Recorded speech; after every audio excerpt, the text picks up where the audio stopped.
Good afternoon, everybody. How are you? Jay Harden along with Kerry Froby here at Roy S. Anderson Gymnasium, the Palace on Prim Road, where the Lady Railers today will take on the Silver Streaks. Maybe they're the Lady Streaks. I don't know. Nope, not the Lady Streaks. Silver Streaks. Silver Streaks. The Silver Streaks of Galesburg High School. Galesburg on the floor, as are the Lady Railers. Lady Railers coming off a big win last night, Coach. 65-54 in a battle of ranked teams over 8th-ranked Mattoon. Well, we had the A crowd in the house last night, including Ryan Mahan of the State Journal-Register, a couple other print media folks. We did. It was, it was fun to see, an exciting and electric atmosphere. And, we were talking about today kind of how the girls would respond to playing in that sort of atmosphere last night. And I got to say, we got a decent crowd here today. Nice crowd in here today for the matinee edition. The Lady Railer, well, it was the JV game, but actually it was our freshmen playing against the Silver Streaks Junior Varsity. Went down this afternoon, but they were able to avoid a running clock in the fourth quarter. And, we talked about that. It's still, 2 games in a row like that, that's still going to be a positive experience that Coach can build on. Exactly. Girls getting to play before the varsity game. They're getting to play in front of maybe a little larger crowd than normal, and just that whole feel and that they get to experience instead of just playing by themselves at a freshman game. So, and seeing much improvement. So, good job to Grace Bossingham and with those girls. And that's what you want to see out of that freshman team, is just improvement and seeing it. And the Galesburg junior varsity team was pretty physical out there. That game kind of got a little chippy at the end, as Jeff Benjamin would say, but our girls didn't back down at all, and that's quite an experience for those freshmen to get out there and play against upperclassmen. Yeah, and you know what? They kept their composure. I thought it got a little physical. We thought we might have to do a break-in live cast so you guys could see what was going on, but it was kudos to our girls and coaches. They kept their composure through it. Galesburg comes in here 14-4. They're out of the Western Big Six Conference, as is Quincy. Will come in and play the boys here tonight. Evan Massey has been around a long, long time over at Galesburg, Coach. Yes. What can we expect out of them today? This is a little bit different Galesburg team than I've seen in the past. We've got some height, but I do believe they beat Springfield by 20, if I recall right. So they're a good team. It's going to be a tough matchup. Usually Galesburg is quick, so I said yesterday we're gonna need to make sure that we take care of our passes, make strong passes. They're going to put some pressure on you, so we got to make sure we're taking care of the ball. But we've got to again control the tempo. Don't want to get to their speed. And get in a track race with them and just stay disciplined. Let's go ahead and send it back to the station for a 1-minute timeout. We'll be back with more of the pregame show.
Back here at Roy S. Anderson Gymnasium after that brief news break here in the pregame show.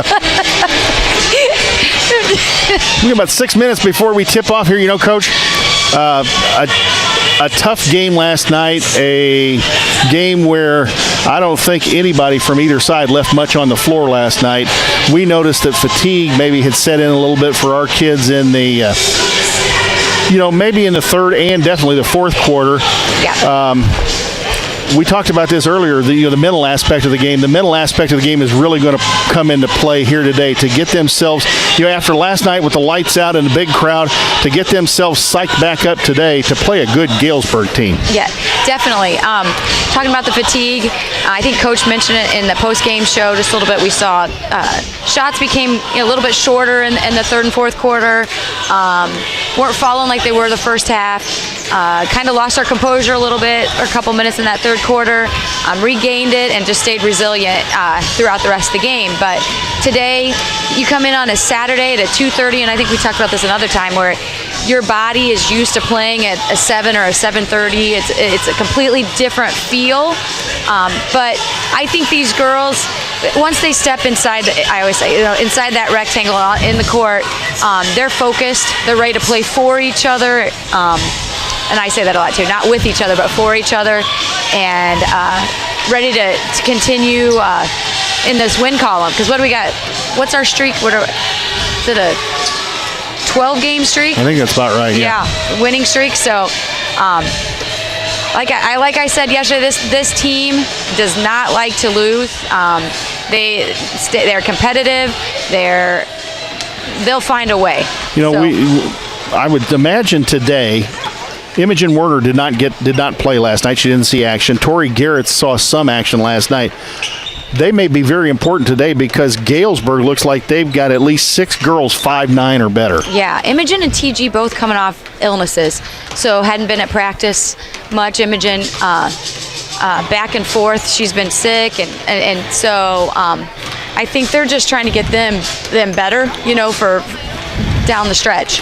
If we could have had Channel 1450 here last night for their play of the week, Becca Heitzig had the play of the week to me. Yes. If you didn't see it, go back and look at the end of that basketball game with time, with kind of a time starting to get to be of a crunch. She hit a tap at half court where she couldn't grab the ball, was able to tap it to Reese McEwen and save the possession. That was a heck of a play last night. It was just a smart play by Becca. Knew she couldn't get the ball, and then used her volleyball setting skills and kind of passed it up to Reese McEwen, who then, I want to say, give her props, because she did a smart play where she could have attacked the basket at that point and instead pulled it back out where we were able to run off some more time and get ourselves to the free throw line. So 2 heads-up plays by those players. This is part of the Downstate Classic, the opening game of the Downstate Classic, which is actually played at schools, not at, I don't know if Galesburg was supposed to be the host school or not, but this is the Downstate Classic. It's played at whoever the host school is or the home team is. And I take that back. We do go to Galesburg to play. Yeah, we go to Galesburg to play Peoria Central and Morton next weekend. So that'll be a tough doubleheader. Yeah, I'm not sure if this first game is always different locations, and then because a lot of times will then be at Galesburg on this day too, and then actually play there next weekend. So I wonder if it switches, and then that final weekend maybe it's all games are at Galesburg. I'm just I'm guessing. But yeah, we play 2. This schedule for the game or for the girls coming up. We've got Galesburg today. We've got Monday. We play Mahomet, another tough team. Tuesday we've added a game in Pana, which is another. I think they're ranked in the top 3 in 2A, and their only loss coming to us in that Pana tournament. And then following that weekend, we're in Galesburg again against Morton, who's ranked in the top 4 in 3A, and Peoria Central, who we knocked off in the Emmanuel tournament. So, and is in the top 10, I think, still in the state. So, great games coming up this week. Hard to believe we're about a month away from regional time. I know, but I said last night, I think this is the time to start.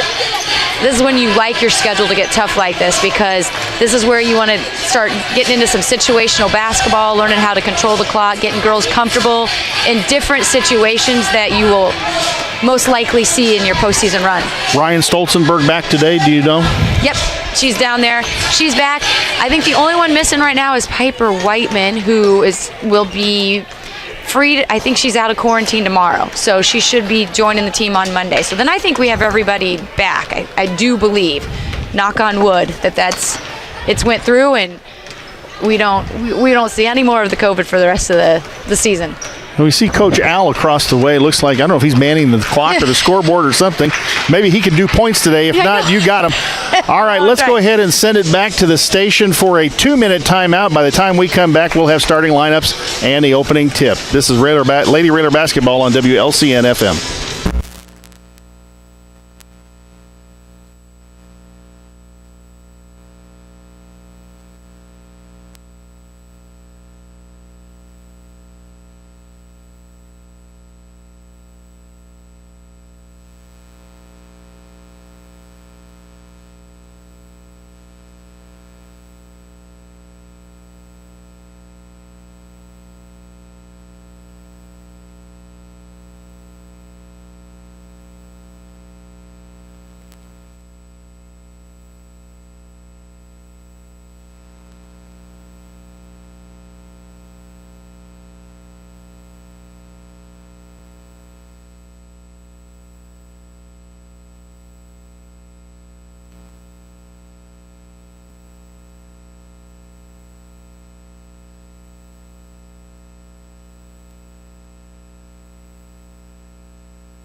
We are about ready to go with the national anthem here at Roy S. Anderson Gymnasium. I'll tell you what, let's send it back to the station for a 1-minute timeout. And let the spectators be positive. We hope you enjoy the game and support your athletes in a positive and sportsmanlike manner. At this time, please rise as we honor America with the playing of our national anthem.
Afternoon for this matinee edition of Lady Raider basketball.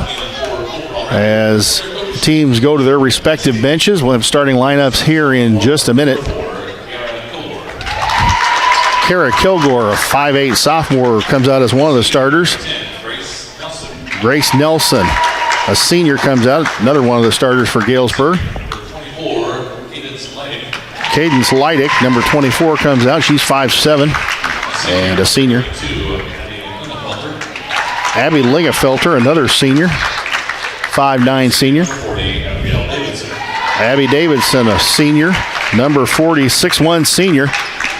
As Galesburg, the Silver Streaks out of Galesburg, have their huddle out here in front of their bench. And now the Lincoln Lady Railers. Coach, tell us the starting lineup tonight for this afternoon for the Lincoln Lady Railers. All right, we're starting at guard, number 3, Jasmine Robbins, a senior. And number 4, Becca Heitzig, a 5'7" sophomore. I think we've changed up the lineup a little bit today. Another 5'9" sophomore, number 5, Chloe Froby. Will be starting at the 3 position. Number 14, Jenna Bowman. Number 14, another sophomore, Jenna Bowman. And the 5'8" senior. And another 5'8" senior, number 21, Reese McEwen. The officials for this afternoon's contest. So Lincoln with a 5'6", 5'7", 5'9", 5'4", and 5'8" lineup. Galesburg a little bit bigger than that.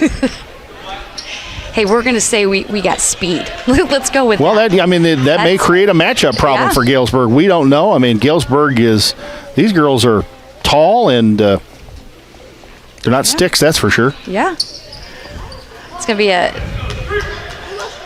good game here.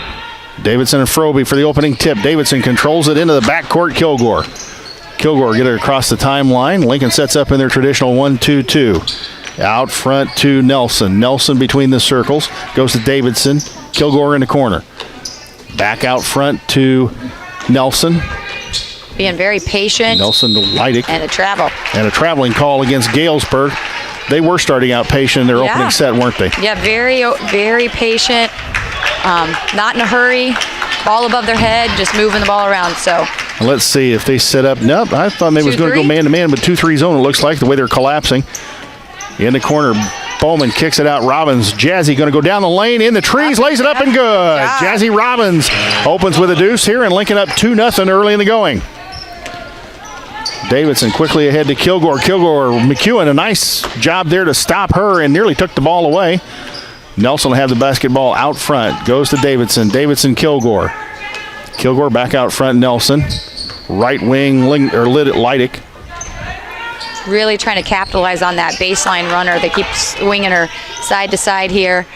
Looking for that baseline shot against that 1-2-2. Kilgore thought about loading up the shot off the left wing. Goes in the corner to Leidick.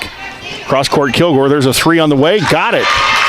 You could tell they were looking for that. Kara Kilgore, a 5'8" sophomore, didn't hesitate, and she knocked that shot right down. It's 3-2 Galesburg. Froby the basketball against the 2-3 zone of Galesburg. Goes to Heitzig. Heitzig, good pass. McEwen in the lane. Oh, there was her shot. 5-footer. Couldn't get it to go down. Rebound to Abby Davidson. Davidson to Nelson. She'll quickly bring the ball up the floor. Goes to Kilgore. Inside Lingefelter. Now to Davidson. Up and good.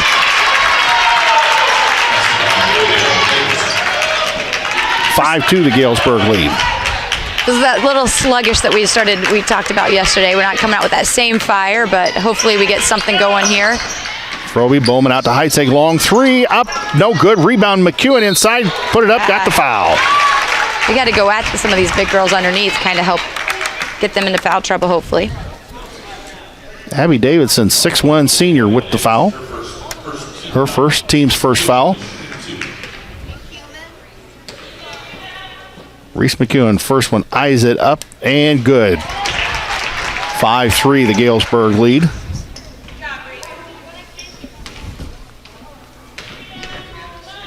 Second one for Reese McEwen, up and good. Got them both. 5-4 the Galesburg lead. Lincoln cuts it to 1, and now Lincoln extends the pressure in the backcourt. Lingefelter quickly ahead to Kilgore. Kilgore almost a backcourt violation, but I think, Coach, she can straddle the line like that and come back as long as she didn't cross it completely with both feet.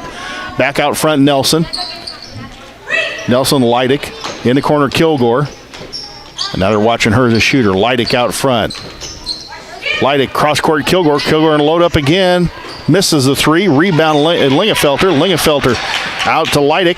Leidick to Nelson. 3 top of the key and got it. I'm not shy about putting up the 3, that's for sure.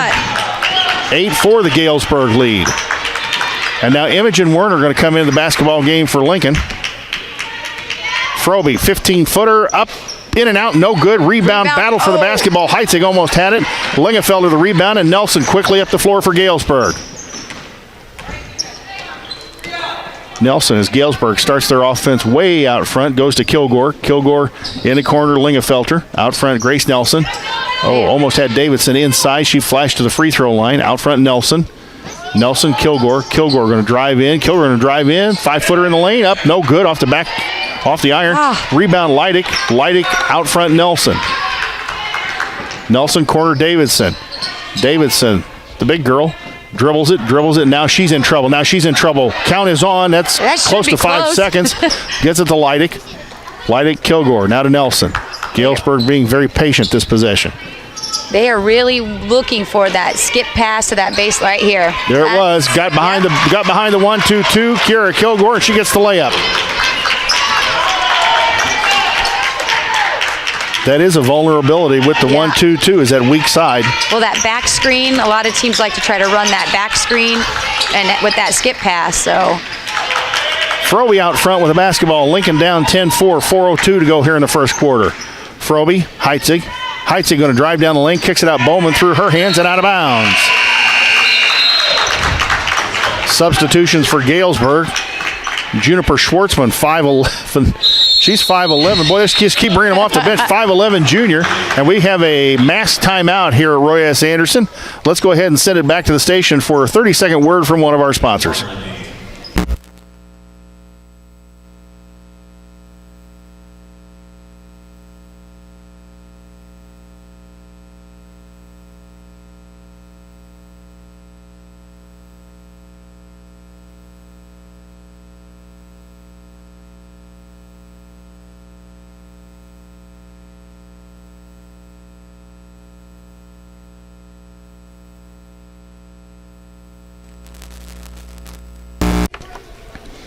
Lincoln down 10-4 here in the early going. We've got 3:55 to go here in the first quarter. Coach, we talked about this, not as much as intensity as we saw last night. No, that was kind of our worry to start this game, but I have no doubt these girls will get it together. We're 4 minutes into the first quarter and just not playing with that same intensity. They're a little sluggish, but I think hopefully this mass timeout will help pull it together, and we'll see them put a little bit more pressure. We were able to go back to a different rotation here, maybe something they're a little bit more comfortable with Frobe at the top of the press, Imogen Warner coming in at the back. So Kilgore got it into Capri Ferguson in the game for Galesburg and kicked out of bounds by Chloe Frobe on the press. They're breaking the press a little bit differently than what Mattoon did last night. Yep. Ahead to Kilgore. Now Kilgore across the timeline. She's in trouble in the trap. Kilgore going to throw it down to Lingefelter. Lingefelter left-handed layup. No good. Rebound Reese McEwen. McEwen to Frobe. Those long arms of Imogen Warner help to make that girl kind of change direction in her shot and might have helped a little bit with. Frobe, the clear out's going to spin in the lane. Scoop layup. No good. Going to draw the foul. And going to go to the line for 2. Signaled by the ref. Foul on number 4, Kira Kilgore. That is her first and the team's second. Again, 10-4 if you just joined us. Galesburg ahead. 3:23 to go here in the first quarter. Chloe Frobe knocks down the first shot. Had 35 last night in the victory over Mattoon.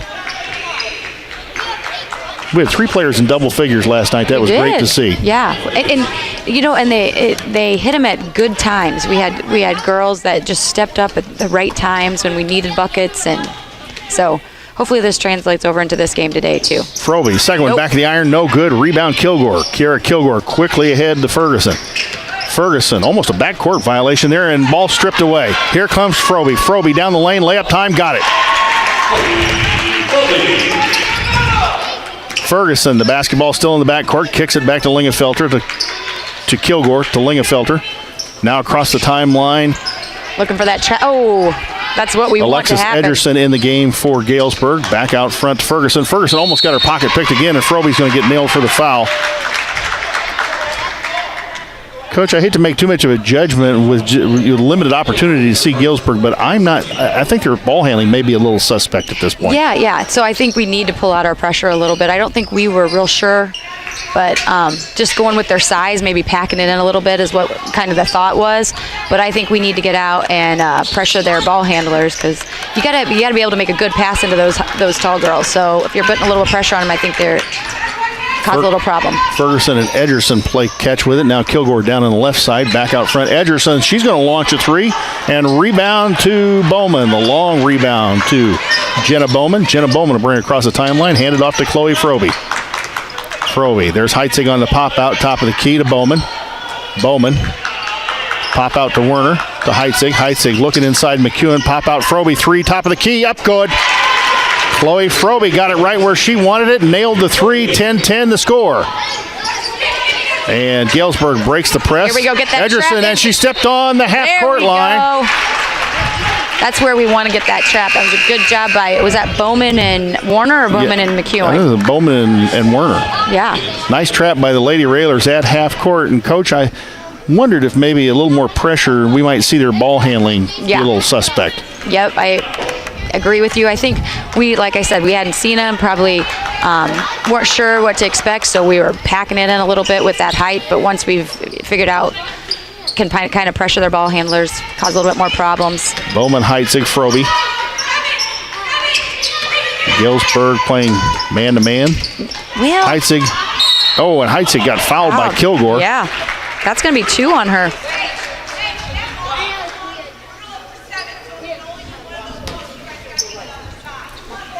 Again, we haven't seen this team, but looks like Kara Kilgore might be one of their better players. I agree. And she's going to take a seat on the bench. Well, it's not like Mallory Ramage last night. Got 4 fouls in the first half and didn't get taken out of the ball game. Yeah, well, and give her props. She didn't get any the rest of that whole second half. The coach did a good job of hiding her and protecting her. Yep. Heitzig out beyond the circle. Werner, Froby. Heitzig runs the baseline. Out front, Bowman. Bowman drives in. Back out, Froby. Froby. Three-pointer, top of the key. Back of the iron, no good. Rebound, Lingenfelter of Galesburg to Grace Nelson. Nelson quickly up the floor. Edgerson nearly walked with the basketball. Back out front, Nelson. Nelson, Lingenfelter. Edgerson, Nelson. Leidig, there's Edgerson. I think we can anticipate some of these passes out here. We'd get in that passing lane a little bit. See, they just keep swinging a baseline cutter. They're really looking. That's pretty much their offense, is kind of that 4 low. Edgerson and Leidig lost the basketball, and it goes into the Lincoln bench. The turnover, Lincoln basketball. Wait, oh, no, I thought it was out of bounds. It looked like it hit out of bounds, and I'm not so sure the official didn't miss that in front of the Lincoln bench. I'm not sure what happened there. I don't know if it was the sun. The girls thought it was out of bounds, too, and they're closer than we are. Taryn Stolzenberg into the basketball game. Reese McEwen going to take a seat. So Coach Rohrer being able to rest a few people here in the first quarter. 30 seconds to go here in the first quarter. Possession arrow favors Lincoln. Froby's going to pull it out. Looks like we may look for the last shot of the first quarter. Yeah, they're doing a kind of a sagging off man, like Froby, 18-footer, good. 12-10, the Lincoln lead. 11 seconds to go. Galesburg still in the backcourt. And look, stolen by Terrence Stolzenberg. Shot up and good by Becca Heitzig. Way to finish out that quarter. And that will end the quarter with Lincoln up 14-10. Let's send it back to the station for a 1-minute timeout.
Second quarter just underway. Jump ball underneath the Lincoln basket. Possession arrow favors Galesburg.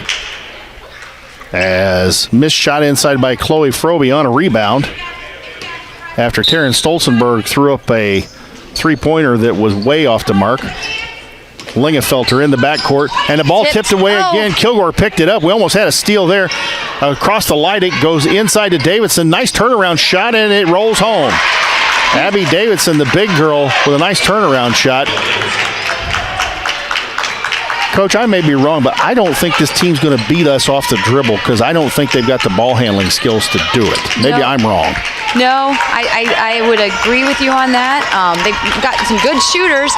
Right now, we're just not – our shots just aren't falling like we were worried last night, or, about kind of short on some shots and just not falling like they did. We saw this happen a couple and here times last Lincoln night. doesn't get back on defense, and quickly Lingenfelter gets the layup. That long rebound got out there, and they were able to get the pass to the person they flew out, which was Lingenfelter. She makes the layup. Game tied at 14. Frobe on the pick from Werner, goes baseline Bowman. Bowman out front to Heitzig. Heitzig kicks it out Stolzenberg.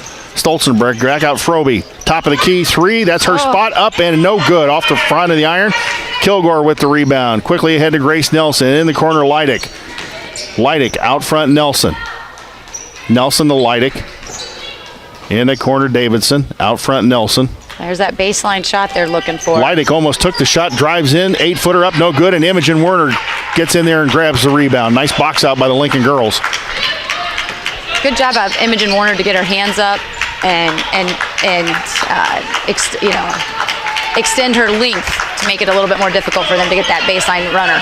Frobe Stolzenberg will get to Werner on the pop out. Now to Heitzig. Heitzig. Frobe. Frobe at the elbow. Back to Heitzig. Heitzig. Frobe. Frobe. Galesburg applauding their girls. Frobe will pull it back out. Frobe. Heitzig. Heitzig. Bowman. Bowman going to drive in the lane. 8-footer up. No good. Short. Way short. Werner almost had the rebound. Lingenfelter pulls it out of there. Goes to Kilgore. Kilgore to Nelson. Nelson in the corner. Leidick. Leidick back out front. Nelson. Now Galesburg spreading out their offense just a little bit. Goes to Kilgore. They like that skip pass. Yes, they do. And we're still kind of staying packed in. I really think we need to put a little bit more pressure on their passes. And Kilgore tried to go inside to Davidson, and the Raider defense was right there, stepping into the passing lane. Long three by Stolzenberg. Got it. They said she was on the line. She was on the line. He made it will be a two. The ref made sure to point at the exact spot that she was standing. And Frobe steals it in the backcourt. Thought she got fouled, and yep, there's the call. Abby Lingenfelter, I believe, is going to get called for the foul, and if so, that'll be her first and the team's fourth on Galesburg. Yes.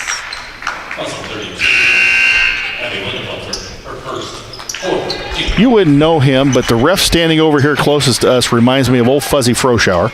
I do not know him. And if Jeff Nelson's listening, he'll know exactly who I'm talking about. Stolzenberg inbound the basketball. Frobe a long three up, no good. Rebound, battle for it. Heitzig pulls it out. And Jane Turner made that happen. Frobe misses a 15-footer. Ball on the floor. Girls going for the rebound. Frobe comes out of there with it. Heitzig, 18-footer, good. Good job, Becca. Hustle got that basket right there. Stayed with the play. In the backcourt, and now quickly Kilgore layup time coming good, and she took it right to the basket. That was too easy. Way too easy. Got to stop the ball, girls. Frobe the basketball. Jane Turner in the basketball game, number 10 for Lincoln. Reese McEwen back in the basketball game as well. Turner at the elbow, goes inside. Heitzig, 15-footer, across the iron, no good. Rebound, Lingenfelter. Lingenfelter to Ferguson. Ferguson quickly ahead to Kilgore on the skip pass. Kilgore out front, goes out front to Ferguson. Capri Ferguson out front, number 12 to Lingenfelter. Lingenfelter to Leidick. They're looking inside for the big girl. Yeah, there's a little bit of a mismatch there between Taryn and Davidson.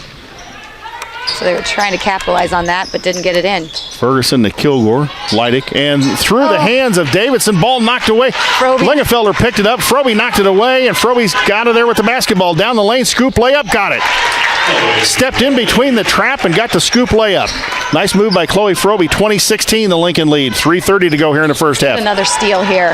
Oh, Kilgore quickly down the lane. Bodies fly all over the place, and I think Heitzig's going to get called for the push in the back. And I think she did. Yep. We don't think that we foul that much, but I'm going to say we did that one. I don't think it was necessarily a bad foul by Becca. I'm going to stop the layup.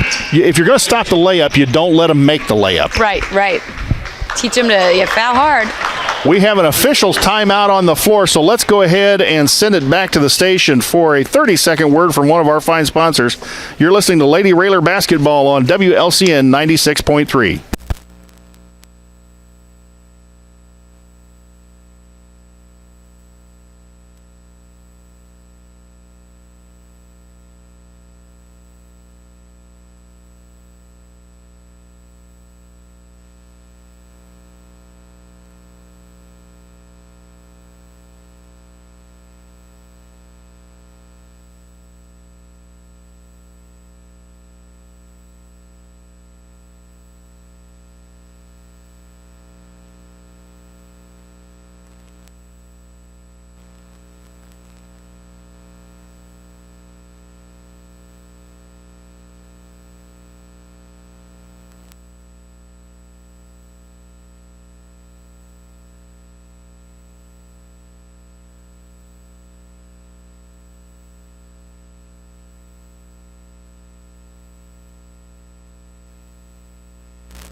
The Lincoln lead. 3:23 to go here in the first half. Kara Kilgore had the ball in the corner, skip pass, and Stolzenberg almost grabbed a hold of it. They go inside to Davidson. She's got a nice little turnaround game in there from about 8 feet. She nailed it off the baseline, and it's 20-18, the Lincoln lead. Capitalizing on that height mismatch a little bit inside. Inside they go to McEwen, and Davidson going to take the ball away. Nope, jump ball called. Reese McEwen hung on to it. Coach, I'm not so sure that a bounce entry pass wouldn't have been the best thing there. Yeah, I always say bounce pass into the post. So. Oh, and Froby with the great cut. Great pass by Stolzenberg. Got the layup. 22-18, the Lincoln lead. Let's get a steal here on this press. Let's see if we can put a little bit more pressure here and pick one up. Don't foul. Lingenfelter with the basketball. Ahead to Kilgore. Kilgore against the pressure out front to Nelson. Nelson to Kilgore. Kilgore thought about loading the three up, and she traveled with the basketball. That's what I think is going to happen. And we just need to extend a little bit more pressure. I think we're worried about that inside game, but our pressure is going to make it really hard for those guards to get it inside to those big girls. So Froby with the basketball out at the volleyball line between the circles. Pick came from Bowman. Froby not able to use it. Froby in the corner to Stolzenberg. Stolzenberg drives baseline, gets in the trees. There's McEwen. McEwen, good pump fake. Had the 5-footer and got it blocked by Davidson. Quickly ahead, Kilgore. Kilgore down the lane and throws up a little running one-hander and got it to go in. 22-20, the Lincoln lead. 2:07 to go in the half. Heitzig the basketball. Gets it across the timeline. Out at the volleyball line, back to Froby. Froby pulls it out, and now McEwen going to post up its free throw line and offer a screen. Froby tries to kick out Bowman. Bowman 15-footer off the baseline. Oh. No good. McEwen battled for the rebound. Davidson going to pull it out of there. Now to Nelson. Nelson dribbles the ball up quickly against the press and gets herself trapped out at the half-court line. And a timeout taken by Galesburg. Evan Massey had to take that timeout. Otherwise, he had a girl in trouble. It'll be a 30-second timeout. Let's keep it right here. Remind you of our fine sponsors. Uncle James Siddons, one of the fine sponsors and a proud supporter of Lincoln Lady Railer basketball, the Lincoln Dare program. Schneider Masonry in Lincoln for all your masonry needs, including brick, block, and stone. Choose Schneider Masonry. Family owned for over 40 years. Phone 217-314-9654. Me Realty in Lincoln. Lincoln's number one selling real estate office. If you want results, call the brokers of Me Realty at 217-735 5424 or check out their website at merealty.com. The Hampton Inn in Lincoln and the Comfort Inn and Suites near Route 66. They'll provide you with everything you need for a fine and a comfortable stay at the Hampton Inn or the Comfort Inn and Suites out off of Route 66 in Lincoln. All right, we got a good one here. Oh.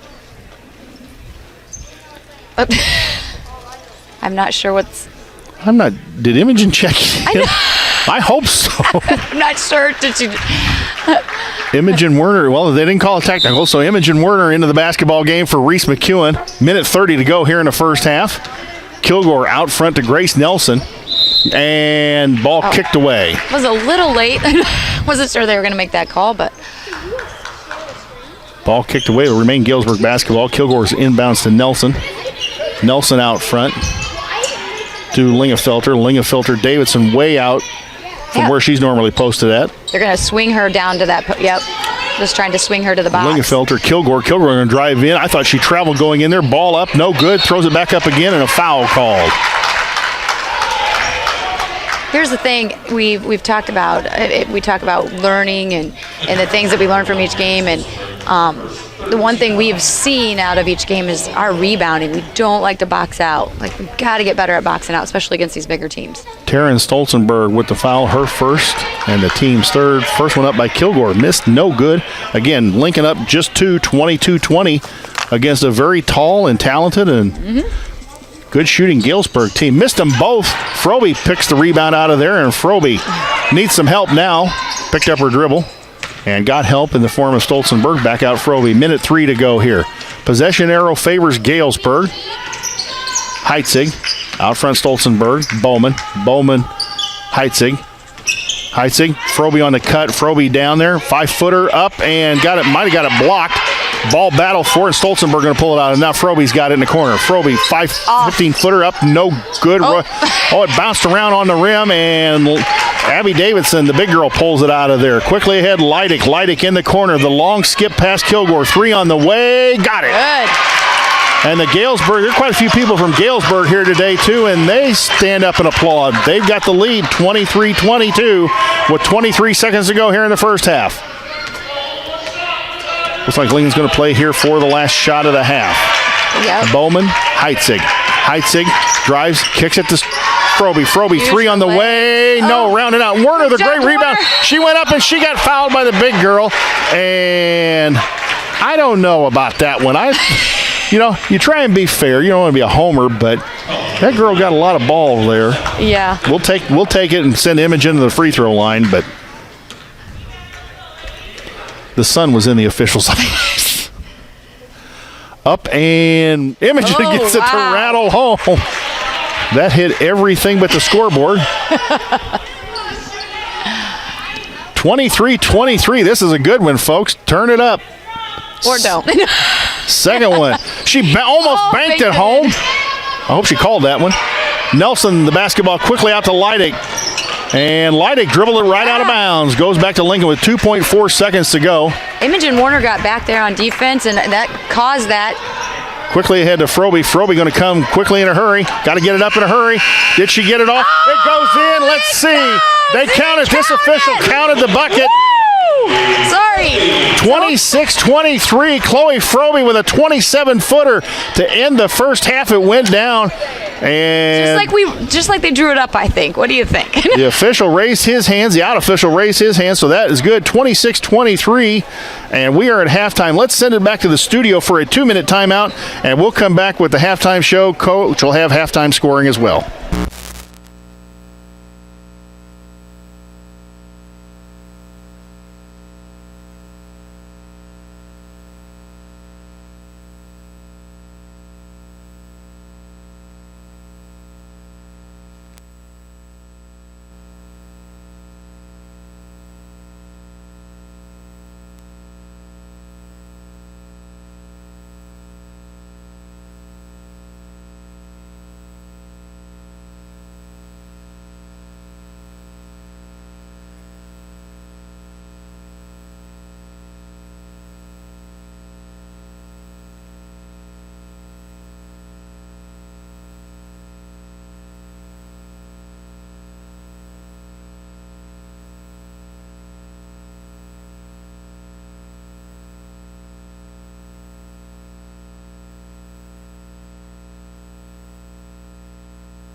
We are at halftime of a very close basketball game here between the Lady Railers and the Galesburg Silver Streaks.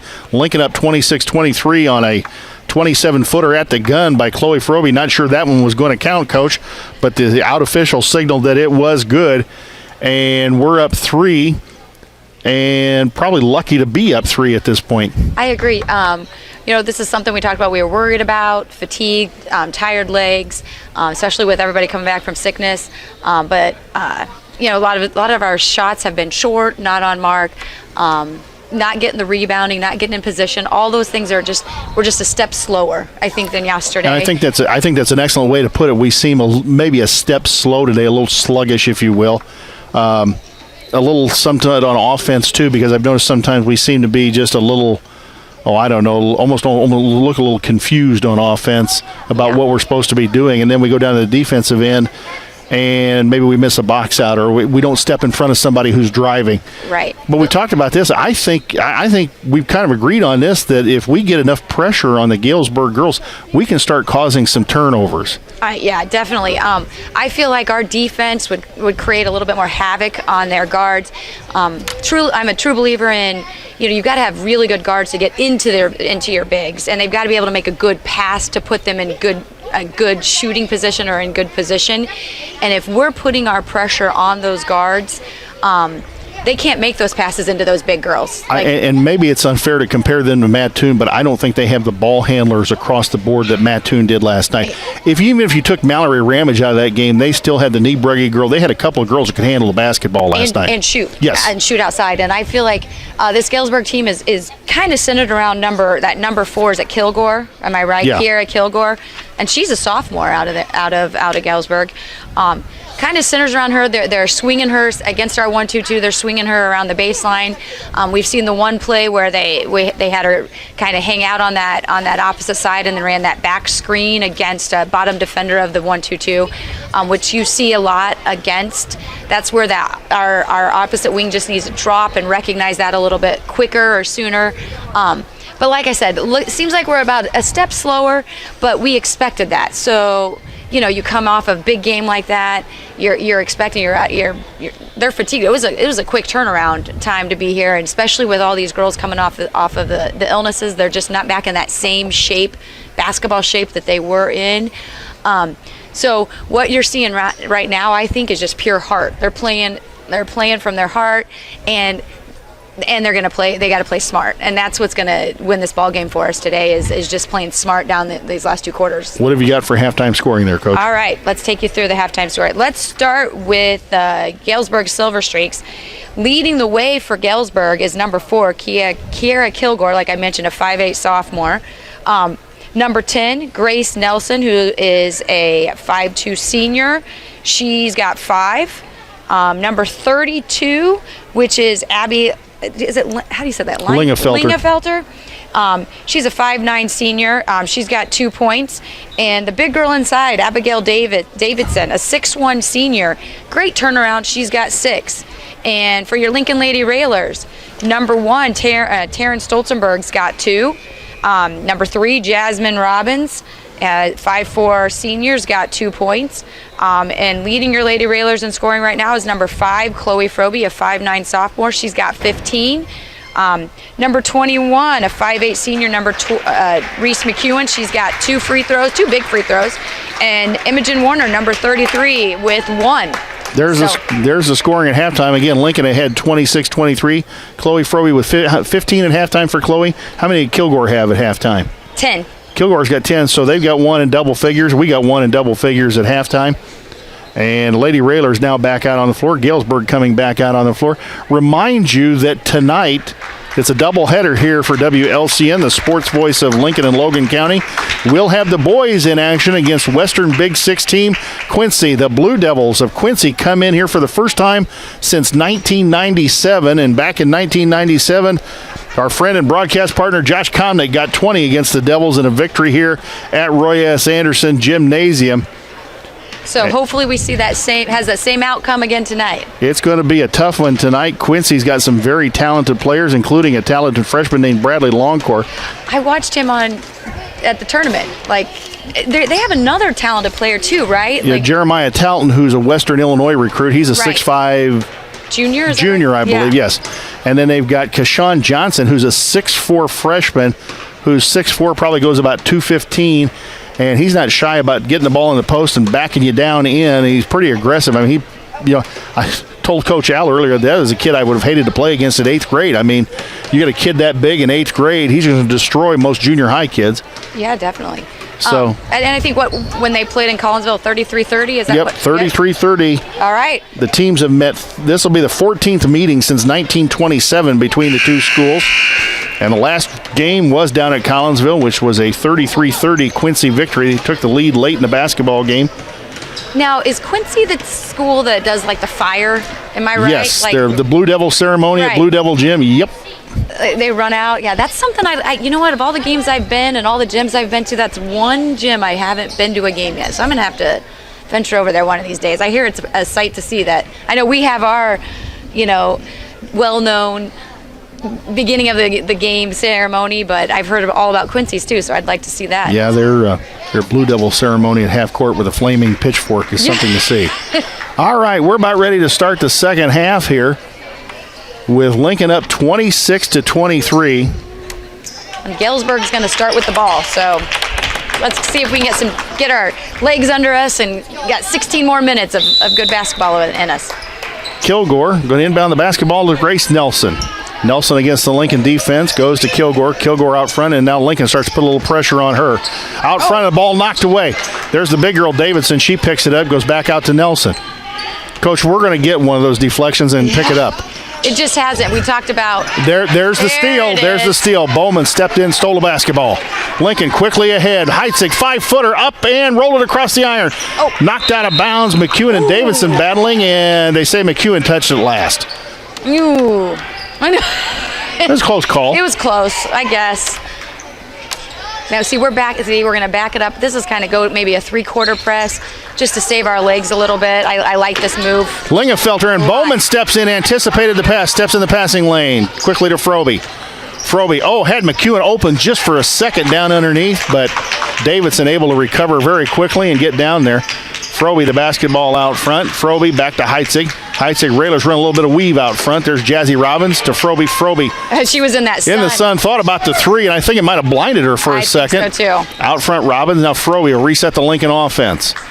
That sun over there on that wing side right by our bench is a killer right now. And Heitzig knocked down by Kilgore. Now Bowman to Heitzig. Heitzig going to drive in, 15-footer. It almost went in. And rebound, Kilgore quickly ahead to Leidick. Leidick going to lay it up, got behind the defense. I'd say Monday at practices is something we've got to really talk about. We've seen these last two games. 26-25, the Lincoln lead. Froby goes down the lane, tried to lay up in the trees, got it blocked, and Galesburg comes out with it, and they're on the run in a hurry. Inside to Davidson. Davidson, 8-foot turnaround, up no good, and McEwen hauls it out of there. I want to say that's one of the first ones she's missed. She's actually capitalized on pretty much every pass she's gotten in from the guards. Froby, cross-court pass Bowman. Heitzig. Bowman, 15-footer baseline, up, no good. Rebound, Froby got it and got knocked around. Ball knocked away, and Nelson picks it up. And here they come on the run. Leidick's just flying off the rebound, and Leidick lays it up and in. Taylor Rohrer's got the clipboard in hand. I thought maybe she was going to call a timeout here. Froby out front, Heitzig. It looks like Galesburg's just flying somebody when a shot goes up. They figure they're going to get the rebound, and they're going to kick it out. We have nobody getting back. And we can't run many plays to that side because that sun is. Froby out front, Robbins. Jazzy in between the circles, back out front, Froby. Froby out front, Robbins. Robbins the long three, the left-hander up, no good. Ball batted on the baseline, and Kilgore's got it on the baseline. And they're going to be going. And here comes Galesburg quickly up the floor. McEwen steps in there, grabs the pass. McEwen to Heitzig. Heitzig, Frobe. Frobe, 18-footer, right wing, up, no good. Rebound, Heitzig, up, no good. Rebound, battle for. And Kilgore pulls it out in there. Here they come again. Leidick flies again. Got it. That's 3 fast break layups in a row for Galesburg. They're up 29-26. 4:49 to go. Taylor Rohrer going to the bench. Yeah, might want to talk about, we've got to get back on defense. Frobe spin move, scoop layup, got her own rebound. In trouble. Going to bring it back out. Got to watch behind. Yep. Kicks at the Bowman baseline. Bowman back out, Frobe. You can just tell our rebounding, our shots are short. We're going to really have to dig deep. Bend those knees. See, those are... And kind of a lazy pass right there as Kilgore knocked it out of bounds. Watching the Galesburg defense, coach, they're set up in a man-to-man, but it's a packed-in man-to-man. Yeah. And every time Chloe goes for the drive, there are 3 people on her. It's a pack line, man-to-man, kind of what we've seen. Muhammad played this last year. We've seen, I think Pleasant Plains played it against us as well, where they just basically get in a box, and then when she attacks, they drop 2 or 3 on her. So you got to use some screens, and we're going to have to be able to. Frobe, 15-footer short. Ryan Stolzenberg in the basketball game for the Lady Railers. Imogen Werner back in the basketball game as well. Leidick kicks it out front. Lingenfelter, and the ball's going to go. That was in the backcourt. And she stepped on the half-court line. Grace Nelson did against the defense, and Galesburg's really upset over that call. Well, I really think it should have been over and back the first time, and they didn't catch it, and so Nelson did get bumped. We've got an official's timeout on the floor. Let's go ahead and send it back to the station for just 30 seconds. A word from one of our sponsors.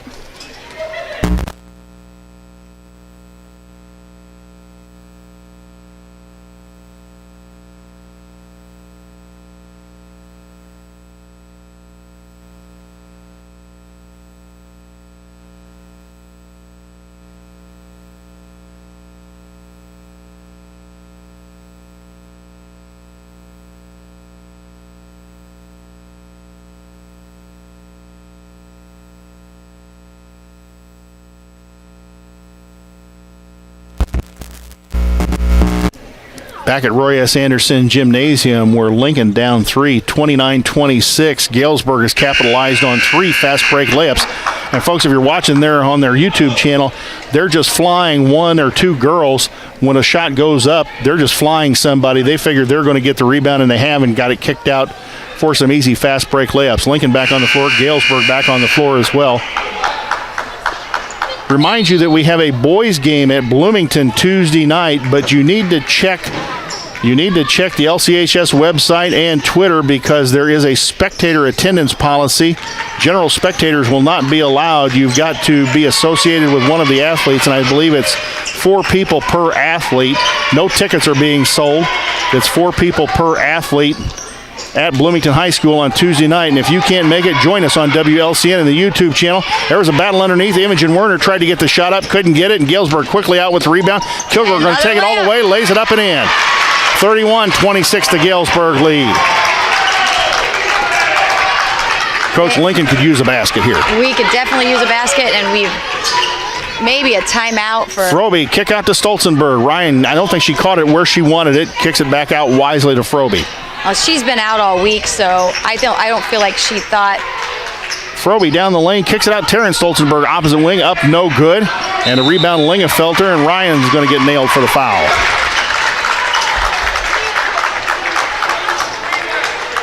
Ryan Stolzenberg, 5'6" senior, her first foul. And the first team foul on the Lady Railers here in the second half, with 2:51 to go here in the third quarter. Galesburg's made a nice little run here. Lincoln down 5, 31-26. Still in the backcourt. Now Frobe puts some more pressure, and they get it to Kilgore. Kilgore thought about driving in, but the Railer defense collapsed very quickly and cut off the lane. Out front, Ferguson. Right there, we need to trap that. Lingenfelter, Kilgore. They're looking inside for Davidson. Kilgore, out front, Ferguson. Ferguson to Leidick. Leidick, corner, Kilgore. Kilgore, ball knocked away. Tried the pass inside to Davidson at the free throw line. A ball knocked away by Lincoln. Turnover back to the Lady Railers. Out front, Stolzenberg. Stolzenberg, Garretts. Garretts, Heitzig. Heitzig, Frobe. Frobe, spin move in the lane, kicks corner, Bowman. Bowman, the 18-footer on the way back. The iron, no good. Got her own rebound, lays it up, good. Job, Bowman. Jenna Bowman followed her shot, lays it up and in, 31-28. Galesburg lead is 3. Leidig quickly down the lane. She fell down. And a blocking foul, I think, is going to go against Jenna Bowman. That was our first basket of the quarter. So Jenna Bowman with the foul, her first, team second. Ferguson got it into Davidson. Davidson had trouble catching it, threw it up, front of the iron short. Frobe kicks it out of there. Quickly ahead to Stolzenberg. Stolzenberg to Heitzig. Layup time, good. 31-30 the Lincoln lead, or Lincoln deficit by 1. Galesburg up 1. And stolen by Stolzenberg to Frobe. Frobe takes it in and got fouled by Lingefelter. that's maybe where she should have used that spin move and went to the opposite side, but we'll take the foul. I know, yes. Lincoln down 1, and Chloe Frobe going to go to the free throw line. The 5'9" sophomore. And a timeout taken by Evan Massey of Galesburg. It's a 30-second timeout. No correction, it's going to be a full timeout. Tell you what, let's go ahead and keep it right here. Again, many of our fine sponsors include the Comfort Inn and Suites near Route 66, providing you with relaxing accommodations and essential travel amenities you need. The Hampton Inn in Lincoln. You will love all the luxury and amenities the Hampton Inn has to offer, including a delicious full hot breakfast, indoor heated pool, and whirlpool, along with competitive rates. The Lincoln DARE program. Dare to resist drugs and violence. Schneider Masonry in Lincoln for all your masonry needs, including brick, block, and stone. Choose Schneider Masonry, family owned for over 40 years. Phone 314-9654. And Me Realty, Lincoln's #1 selling office. Call Me Realty at 217-735-5424 or check out their website, merealty.com. Special thank you to Uncle James. Mr. James Siddons, a proud supporter and fan of Lincoln Lady Raider basketball. And again, folks, the boys are supposed to play at Bloomington on Tuesday night, but Bloomington has gone to a spectator protocol. They are allowing 4 spectators per athlete. You check in there at Bloomington and tell them who you're a parent or who you're there for.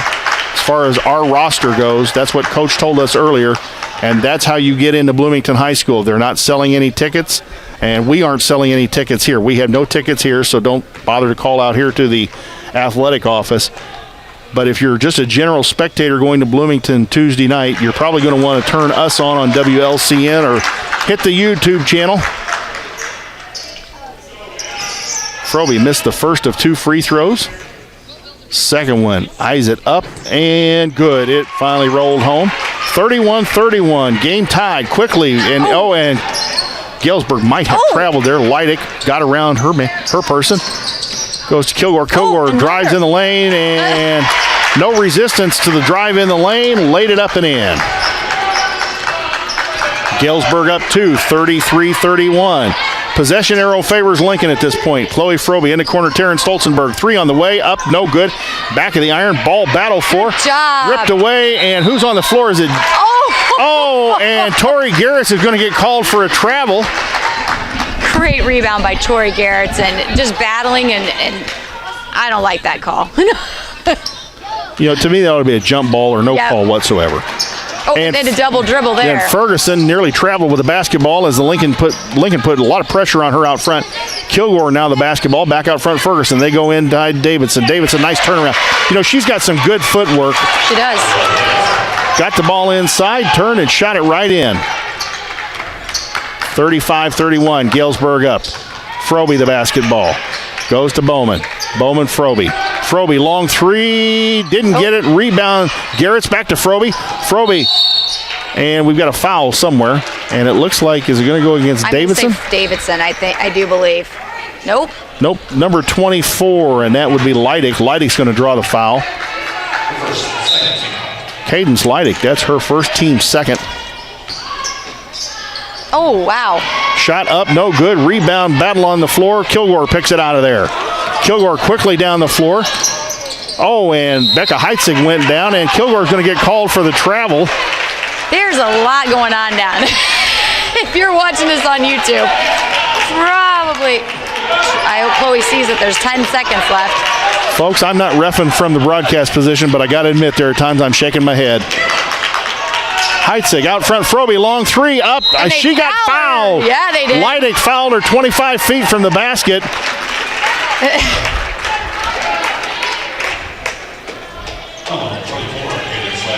Evan Massey took his mask off, probably so the official could hear him better. That one you could see. I think he was maybe more frustrated with his player, or They called Leidig over. That is her second foul and the team's third. Frobe at the line. Got the first one. Got the second one. 1.4 seconds to go here in quarter number 3. Again, the possession arrow favors the Lady Railers, so barring unforeseen circumstances, we've got the basketball to start the fourth quarter. Third one up and got all three of them. 35-34. Lincoln down one. Ferguson the basketball. 50-foot shot at the gun. Up, no good. And at the end of three quarters, it is Galesburg 35, Lincoln 34. We'll be back in 30 seconds with quarter number 4.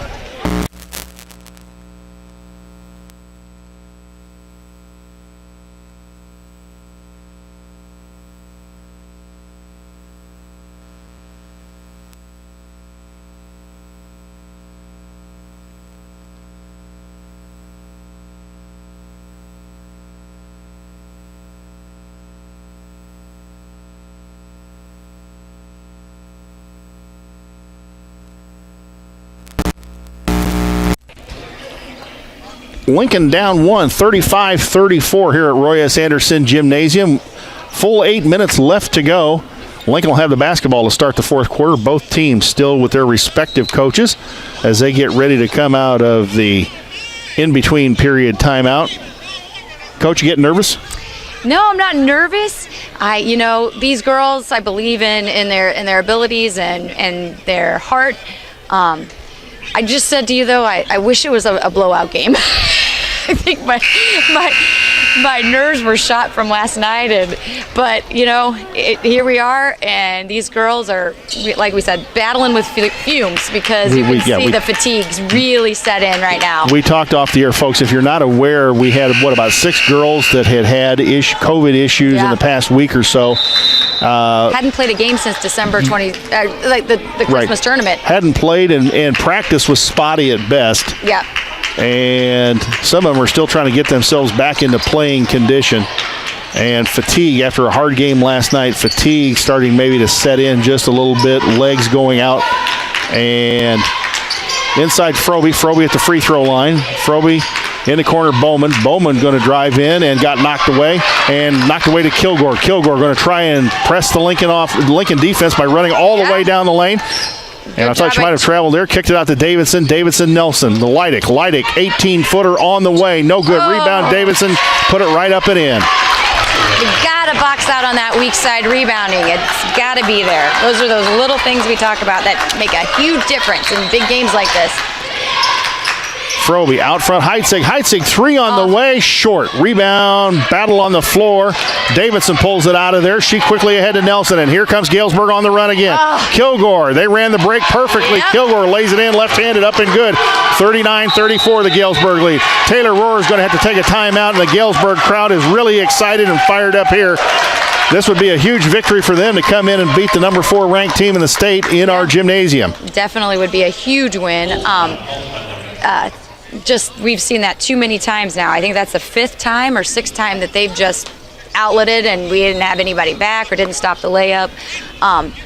Big things, little like we've talked about too, little things make a big difference. Missing that weak side rebound on that shot, giving them a second chance. These are little things that make a big difference in close games like this. So, we talked about fatigue setting in, and yeah, fatigue affects the body, but fatigue affects the mind just as much, Coach, where you lose your ability to concentrate. Yeah. And you quit concentrating and your focus goes away, and sometimes you're just not, you think you're putting forth the effort that you would ordinarily before, but really the effort may be there, but it's still not quite as if you had fresh legs or if you were fresh. Well, and you just hesitate a little bit more, I think, whenever you're tired like this. it's just a half a second thinking too slow. Like we're missing the cutters about a half a second too slow. We're missing that step into the rebound about a half a second too slow. And Heitzig fell down, got it to Froby. Froby out front, Bowman back to Froby. Froby will take the three, got it. Chloe Froby knocks down the three, 39-37, the Galesburg lead. Lincoln down 2. Here's where we talked about playing with your heart and your smarts right now, because that's what it's going to come down to. And they're going to pull it out. Look, done a good job in and out passing. Leidig, the nice fake. In trouble. Oh, and I think dangerous bounce pass there. We get that last night. Tonight, those aren't ours. Leidig, and Lingenfelter loses the basketball. Froby going to get on her. Nelson, Leidig, Kilgore has got around Stolzenberg. Kilgore looking for somebody, gets it to Davidson. Davidson in the corner, Leidig. Very patient. They know they've got the 2-point lead. And this is where I guess you hear people talk a lot about shot clock.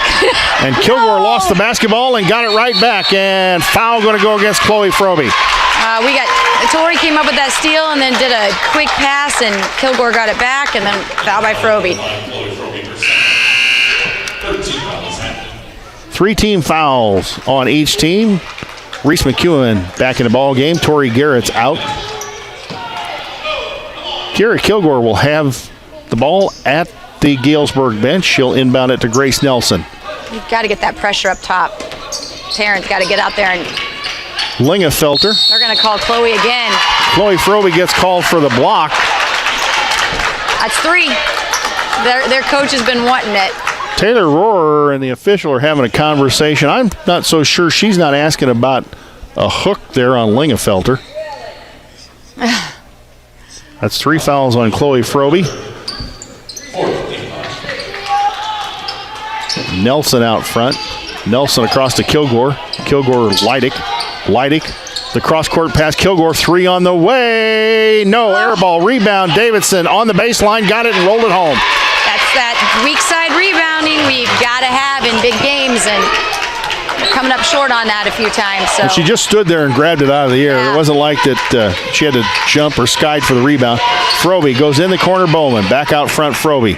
Leidig knocked the ball away. Froby going to take it down the lane. Scoop shot up. No good. Rebound, Davidson. Don't foul. And she stepped out of bounds. So Lincoln got a little break on the turnover there. Taryn Stolzenberg out of the basketball game. Jazzy Robbins back in number 3. Bowman will inbound underneath the Lincoln basket. Bowman. Oh! Jazzy Robbins in the corner. We didn't run the play all the way through. Robbins out front, Froby. Here comes McEwen with the pick. There goes Froby. Froby, off. She got 15-footer, may have gotten fouled. McEwen couldn't come up with the rebound. Kilgore kicks it out of there. And Kilgore to Nelson, and now they may slow it down again. 41-37, the Galesburg lead. Leidig. They're going to stretch us out a little bit. They're extending their offense. They're pulling us out, trying to get it into Davidson inside, but being patient with it. Leidig. Get on it. There we go. Oh. Corner, Kilgore. Ball knocked out of bounds, and it stays Galesburg basketball.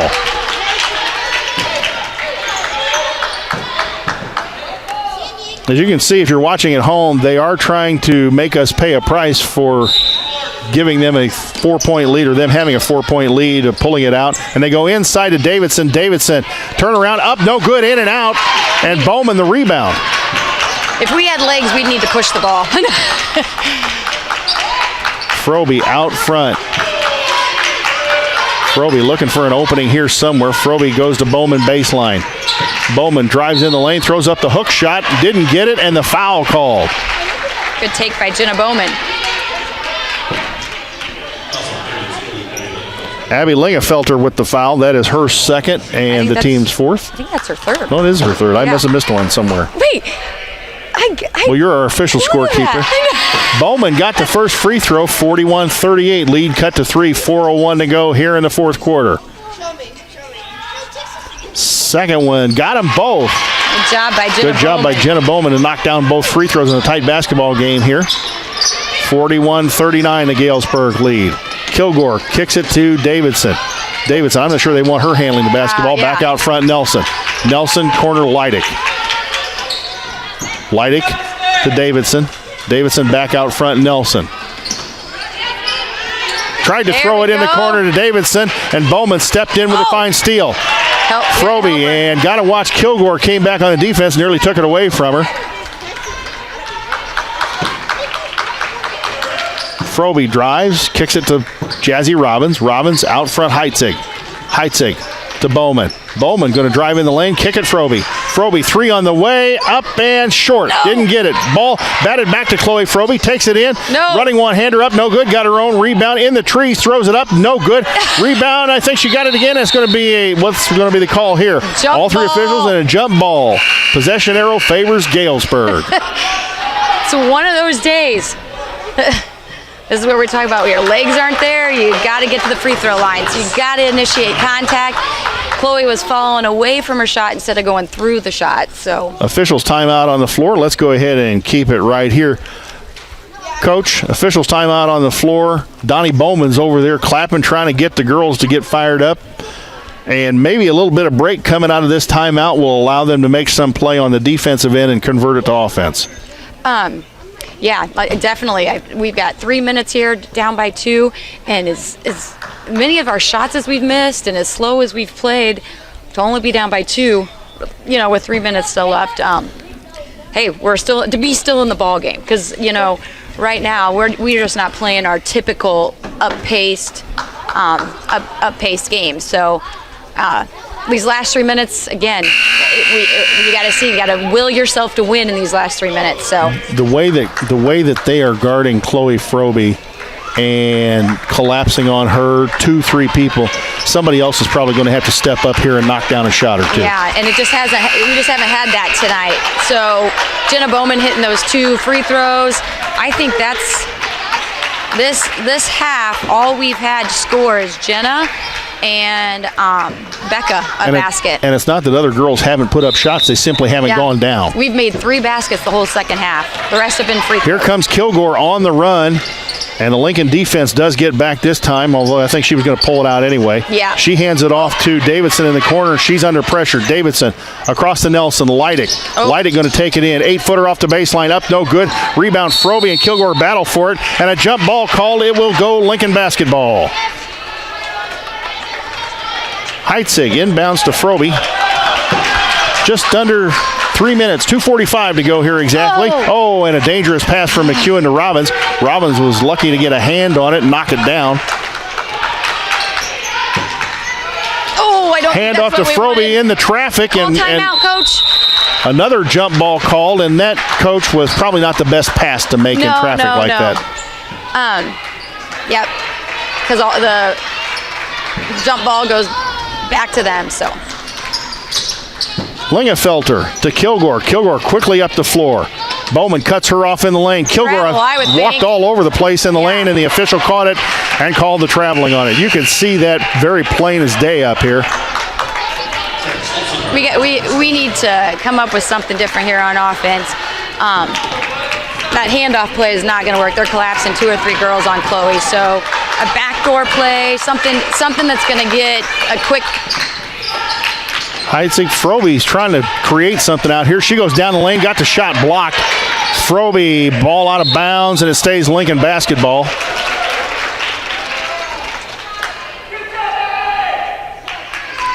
If we could get it, now would be a good time to get that backdoor cut under the basket and see if we can get a layup here. But I think it's too far out of bounds. I think so too. It's located where the ball's at.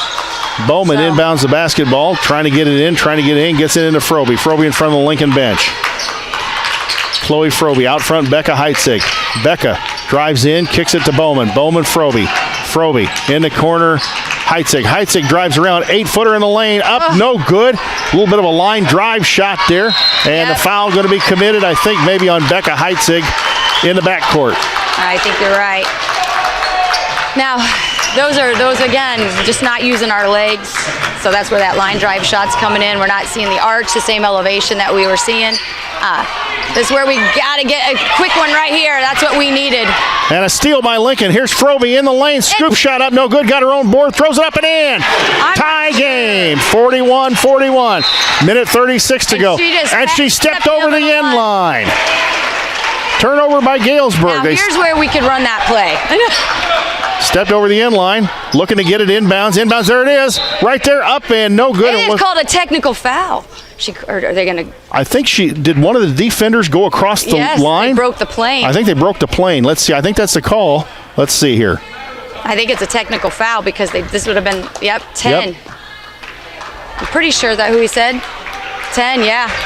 Grace Nelson, it looks like, broke the plane. She may have reached across the plane to try and knock the ball out of the girl taking the ball out of bounds. And I think was it Becca Heitzig or was it Taryn taking the ball out of bounds? I believe it was Taryn taking it out. And a technical foul call, and now over-explaining the call to Coach Evan Massey.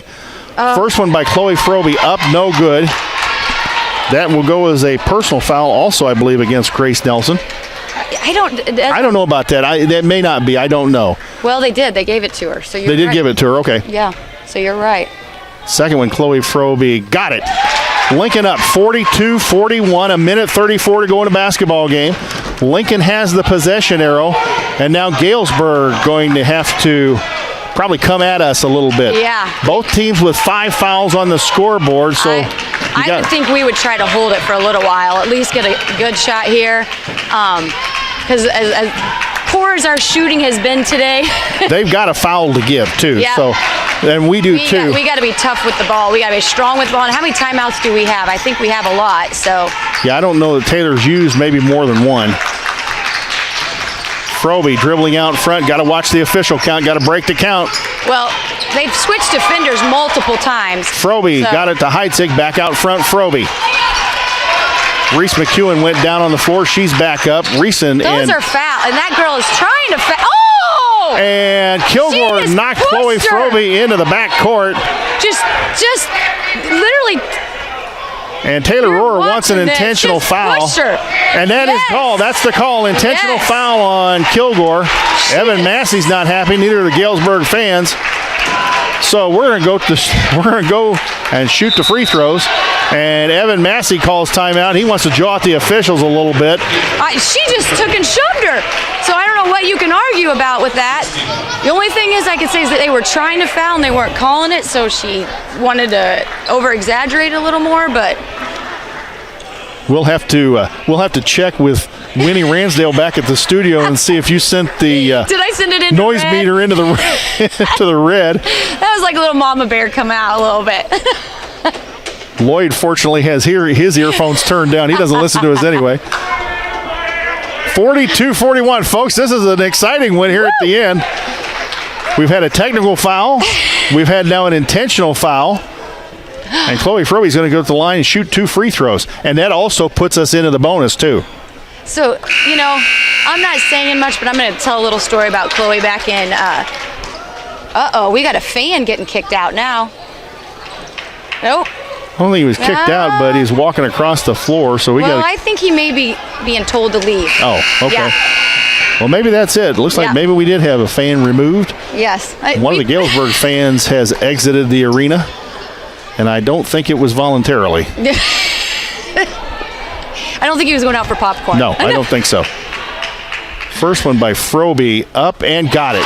Chloe Frobe knocks it down, 43-41. 54 seconds to go. Don't go away, folks. Galesburg can get down the floor, and they can shoot threes. Second one, around and out, no good. We had the possession arrow, and we'll get the basketball back here at center court. Yeah, jump ball does go to us, too, so. And I think, if I'm right, Taylor does have a lot of her timeouts left, so. Frobe gets the basketball in the backcourt. Frobe against Leidick. Leidick gets it to Bowman. Bowman looking for Frobe, back to Frobe, hands it off. Frobe, Bowman. Bowman, Frobe, they're handing it off out front. Chloe trying to find somebody, gets it to Bowman. Bowman will get it to Heitzig. Good passing, girls. Back out front, Bowman. Lincoln running time. Bowman out front. They are trying to foul, and they're just not picking it up. So, and Bowman will go to the line. Jenna's parents are listening, you might want to go to a local tack store and get her a saddle, because that's about what she needed right there. You know, Donnie kept us cool down there. We just can't get Donnie to get as excited, can we? No. We want to see Donnie get it. Oh, get that. First one up, no good. Ball on the floor. Frobe picks it out of there. Falls down, and Stolzenberg picks it up. Stolzenberg picked it up, and we've got a foul in half court. You know, if my buddy Craig were coaching when he coached at Truman State, that's what he would have said to the official. Hey, do I need to get him a saddle? Because that's how they're getting ridden out there. They are fouling him hard. So I'm understanding that girl, that she probably was over-exaggerating her foul, because shot by Stolzenberg up and good, knocking the free throw down. 44-41. Definitely needed that one by Terrence Stolzenberg. She can get the second one down. It is a 2-possession basketball game for Galesburg. Second one. Got them both. Terrence Stolzenberg, how about that? Steps to the free throw line. The sophomore knocks them both down. And Galesburg in a little bit of trouble in the backcourt trying to get the ball in. Gets it to Kilgore.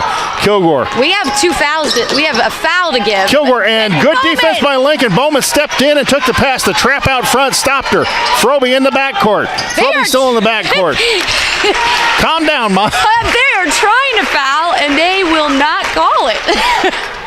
So if you're watching, I mean, Galesburg's doing what they're supposed to be doing, trying to foul. We're still at 1-1, not double bonus yet, but 11.5 seconds left, 11 and a half seconds to go. Cadence Leidick, her third foul. That's the team's ninth. Chloe Frobe to the line. Lincoln up 45-41. First one up and got it. Don't forget, folks, 7:30 tonight out here is Lincoln and Quincy.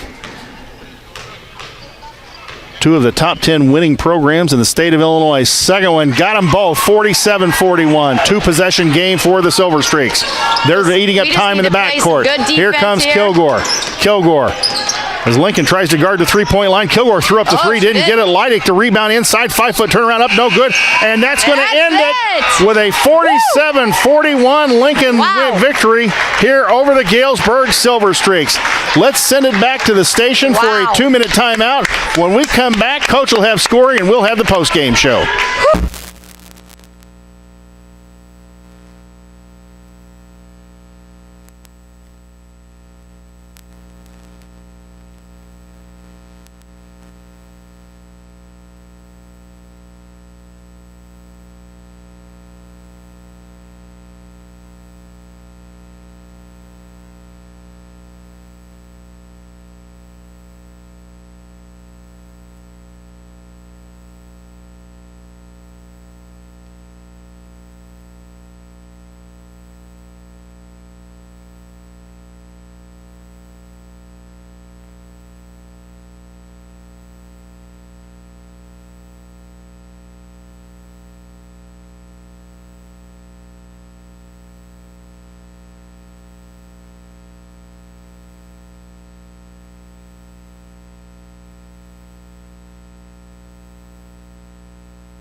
Jay Hart and Carrie Frobe back here at a very happy Roy S. Anderson Gymnasium.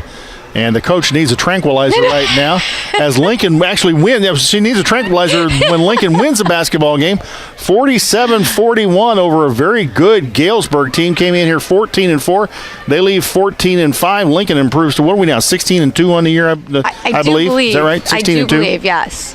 Yeah, 16-2 on the year and leading the Apollo Conference. And, Coach, I'll tell you what, that victory today was, we talk about gutting something out. That's what, this was a gritty victory for the girls today. Yeah, those last 3 minutes, I think we talked about that at that mass timeout, that it was going to come down to just being able to, they could gut it out, and they sure did.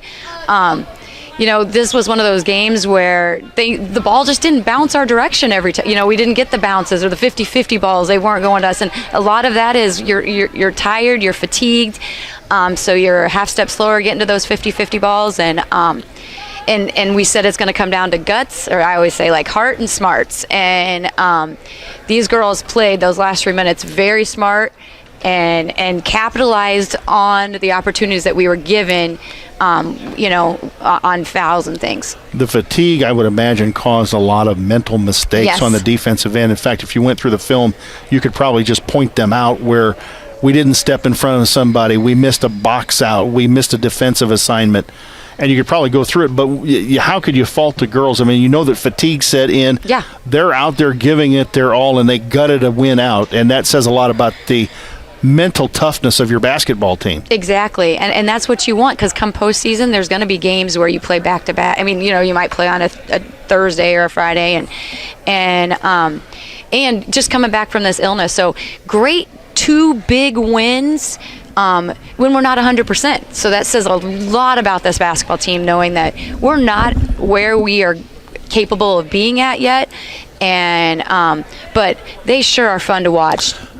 We've got a makeup game against Muhammad on Monday night, and I believe a game at Payne on Tuesday night, so it'll be 2 road games for the girls. Knowing what you know now, and just from a coaching perspective, knowing you're coming off some illness and you've come off 2 games over the weekend, would you want to play the games this week, or would you rather have practice where maybe you can pick and choose how hard the girls have to go? We lost 2 games in the manual tournament, so I was glad we picked up some games. But this week, but I know you're just trying to get them in because the season is starting to come to an end here before postseason. I got to say, though, I do like some of the adjustments that we made. Going to the 3-quarter press to save our legs, I thought was a good adjustment we made at halftime. If you notice, we pulled the press back a little bit. We didn't fully extend it. But it gave us an opportunity to work on things maybe that we're going to need later on in the season, especially when you get down to where you're, playing some games back-to-back. Coach was able to get some subs in the basketball game and to give some rest. And I thought that the subs, when they came in, did a pretty good job when they were in a basketball game, at least to spell somebody, give a few minutes, and not let the basketball game get away from you. Yeah, I thought Imogen Warner had probably one of her better defensive games today, I thought. She, a couple times where she ran the floor and stopped a transition layup for them. Her arms, her length, did some damage when they were attacking the baseline. Help them. What happens is they see that length and they adjust their shots, which throws it off a little bit. Something that they don't have to when they're going up against our 5'4" girls. I don't think that we're probably going to see a team that I would say is much bigger than what Galesburg brought today. They're a big physical basketball team. And not only were they big, they did have have an outside shooter. So you know how tough that is when you have an inside-outside game, and I thought they had both of that. And if we go over scoring, which I'll go over scoring with you, number 4, which was their outside guard, that Kiera Kilgore, the 5'8" sophomore, she finished the game as their leading scorer with 16. But her partner in crime, which I would say would be the inside-outside game, was number 40, Abigail Davidson, which finished right behind her. She's that 6'1" senior. She finished with 12. And behind her was number 24, Cadence Leidick. She finished with 6, and all 6 of hers was in the second half. Number 32, Abby, you say this for me, was it Lingefelter? Lingefelter finished the game with 2. And number 10, Grace Nelson, she had all 5 of her points in that first half and finished with 5. So you can see they had that, good inside-outside game between those two. And for your Lady Railers, let's go down the scoring here. Leading all scorers in your Lady Railers tonight was Chloe Froby, I do believe with 27 or 28 points. I got a little nervous, and so can't tell if my bubbles were circled in or not. So with 27 or 28, and following right behind her was Becca Heitzig with 6. And then we had Taryn Stolzenberg, who had that bucket in the first half, but then hit 2 big free throws down the stretch here in that fourth quarter to end with 4. And Jenna Bowman with 4 points as well. And Reese McEwen with 2, and Imogen Warner with 1. So quite a few girls in the scoring column tonight. There may be, I'm sure, a little bit of controversy maybe toward the end with the technical call against Galesburg, and we'll ask Coach as she's heading up here. Yeah. But, folks, the rule is you're not supposed to reach across. You're not supposed to break the plane, and you certainly can't reach across and touch the ball or touch the player out of bounds, and I think that is what happened, and that's why the technical was called. We'll get Coach up here. She's joined us. Does she need to calm her nerves? I'm going to get her one of these, too. It might not be a good thing. She probably at this point needs a vat of wine and a nap. Yeah. Nap sounds good. I think I need to get on my Peloton and work it out. We'll let Coach get her headphones on.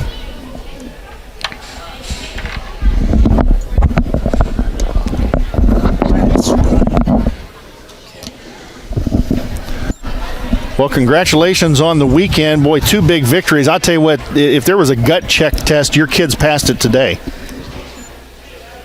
Yeah.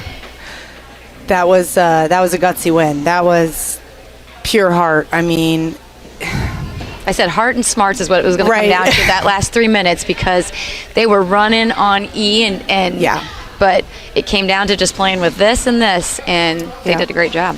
Yeah, and this group of kids, they are winners, and they're going to find a way to win, and they did. And as that momentum started changing, and Galesburg gets frustrated, and then when you're frustrated, you don't make smart plays. And that's exactly like how that went down. My girls stayed composed throughout the entire game, even though their legs were shot from last night.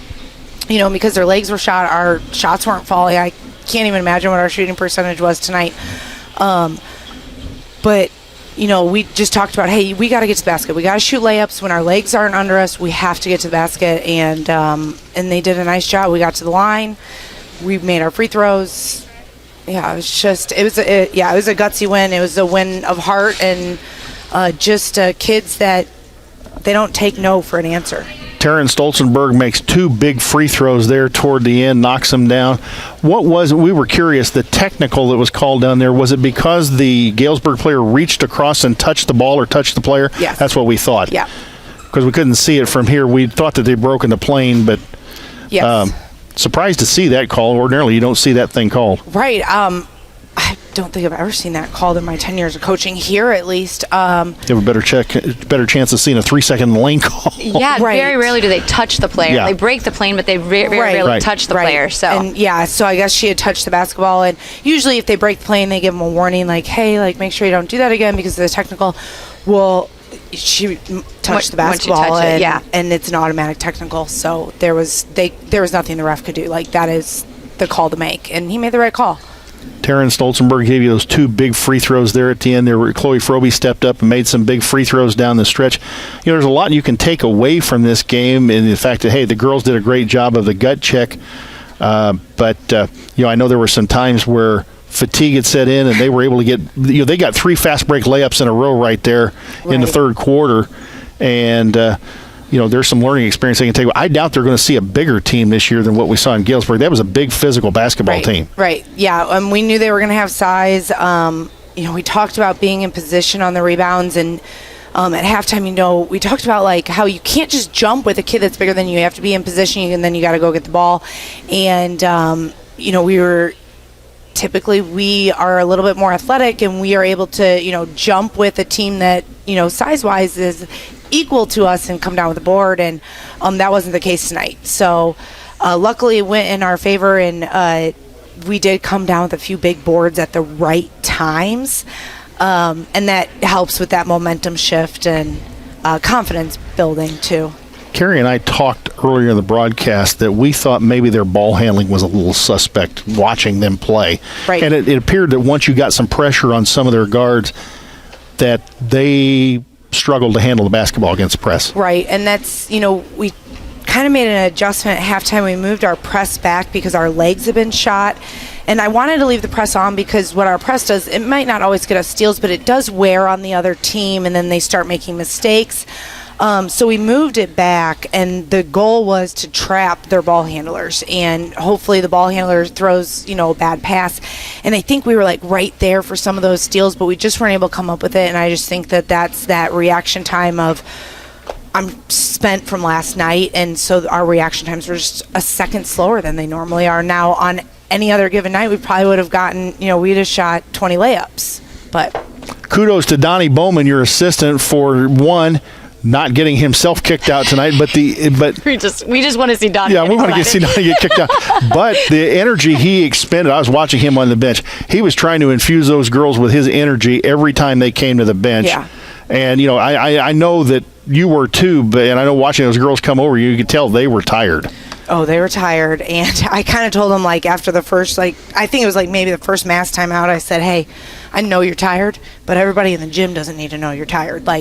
We just, you got to, right now, that's that mental part of the game where you have to fight through it, and you've got to mind over matter. You've got to just go, and you saw spurts of their energy where they were like, okay, I'm pushing, I'm going to get my body to go, and then there were times that they were like, I physically can't move, and they played their hearts out last night, and then so many of them are coming off of COVID and just not having real practice, and it was just a lot of factors. And but what I told them after the game is, you guys are winners, and you, at the end of the game, when the game was on the line, you found it, and you were able to come up with it on a day that wasn't our day. We weren't ourselves today, but they still found a way to win, and that's what winners do, and that's what this team is. Yeah, we talked about the 50-50 balls weren't going our way Right. today, primarily because we were that half a step slower, half a step getting there, half a step on those weak side rebounds, half a step slower. And, on our shots, legs weren't there. I think we hit 4 field goals the whole second half is all we hit. So they weren't there. No. But they found a different way to win. Right. And that's what you want out of your teams, especially coming down, getting ready for postseason. Because there's going to be nights that the offense isn't falling. Right. And we've got to find a different way to win. And we use our defense. We use getting to the free throw line because, that's a place we're a little bit more comfortable with. So, and that's what good teams and good players will do. So, I thought that was the difference, because we shot they didn't shoot one free throw the second half. Oh, wow. We didn't get them into bonus. I mean, we stayed smart on that part. So we did the little things that part that made a big difference. Well, Hey. should we let her go get a vat of wine and a nap? Let's all go and get in front of a fire and turn some Netflix on. I did. Before you go, she and I talked earlier about, okay, so you got a makeup game Monday against Mahomet. Now you've got a Tuesday road game against Pena. Right. As a coach, coming off of what you're coming off of, would you rather play the games, or would you rather have the practice time where you can kind of pick and choose as to how hard the girls are going to have to go, and maybe sit there and say, maybe I can buy myself get them a little rest and try and get them back into condition without having to go to the extent of playing a game? Right. I think it's important that we play games, especially against good teams. And we've got to get this Mahomet game in, and that's a reschedule, so that's tough. But I would love to have practice time with my entire team. That would be great. But we have to play against good teams, because we're going to see good teams down the stretch. And so here we've played 2 good teams 2 nights in a row, and we're going to play 2 good teams 2 nights in a row again. And that is what postseason is you're going to play on a Friday night, and then let's say you make it to state, you play on a Friday night, you're going to play again Saturday, and you have to be ready to go. And so this is good preparation for that mental toughness, knowing how to manage your fatigue and your exhaustion, and still find a way to win. And Yeah, this is probably like playing a sectional back-to-back, Yeah, you that's know, what- Right. between last night and tonight, because you're not going to be, you're not playing Little Sisters of the Poor one night or the other. That's usually Right. not the case at the sectional Right. level. Right. Yeah. And then, we're going to turn around on Saturday and play two good teams on Right. the same day. I mean, two of the best teams in the state. And, yeah, it's going to be a tough week. This is a postseason week. This is our, preparation for that. I'm going to give them Wednesday off. They haven't had a break in a while. They need to get their legs back under them. Two good practices Thursday, Friday. I mean, but teenage girls need a break. They need a day to A little mentally too. Right. To like, yeah, these are young kids. They need a break, and then we get back after it. So. Well, we're going to let you go and get yourself some rest. Congratulations on the two victories, especially the one, well, especially, but the one today was a gut check victory. This was the mental aspect of the game, as we talked about last night. She and I talked about that. This is the mental aspect of the game today, because you got to get yourself mentally ready to play and suck it up throughout the entire game to keep things going, and the girls did. They did. They did a great job. I'm very proud of them. All right. Congratulations, Coach. Thank you. Taylor Rohrer joining us on the post-game show. Well, what do you say? We wrap it up and let Lloyd get going home? Well, Lloyd's going to take a break. Yeah, Lloyd's going to take a break here before he has to man the camera again. But don't forget, folks, tonight at 7:30 p.m., it will be the Railer boys back in action against the Quincy Blue Devils after Lincoln having the week off. And we'll see how they react after the loss at home against Lanphier last Saturday night. So Lincoln wins at 47-41 for Lloyd Kirby, our cameraman and on-site engineer, for Carrie Froby, my broadcast partner, for Winnie Ransdale managing the board expertly back at the station, for station manager Jim Ash. This is Jay Harden. Lincoln wins it again, 47-41. Lady Railer Nation very happy, and Railer Nation for the boys about ready to see what they can do at 7:30 tonight. Don't forget, if you're planning on going to the boys game at Bloomington on Tuesday night, there is a spectator protocol in place.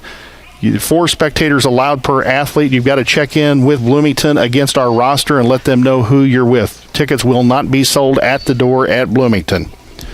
But once again, we wish that you would patronize our fine sponsors. Let them know you appreciate them helping bring Lady Railer basketball to you here from Roy S. Anderson Gymnasium. It's time to send you back to the WLCN studios. This is Jay Harden. Thanks for listening. Have a good afternoon.